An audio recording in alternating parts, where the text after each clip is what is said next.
So my name is Stéphane Allaire. I'm a Chief Innovation Officer of Bouygues Telecom. Bouygues Telecom is a Tier 1 carrier in France. It's a way to find new innovation, and I think that now in our world we cannot innovate by ourselves, so we need to have collaboration with all partners.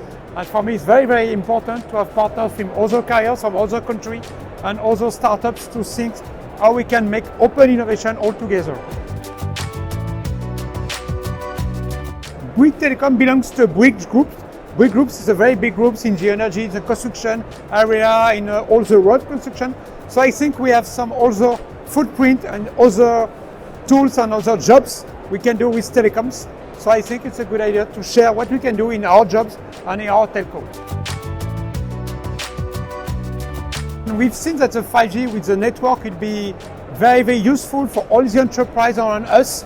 So we need to find solutions for the enterprise on this network and also work on the hybrid network, private network, so this type of solution. And we have also a view of the metaverse. Now the metaverse is a new world, and what will be the role for telcos to play in this new world? Alaian, disruptive telcos for disruptive startups.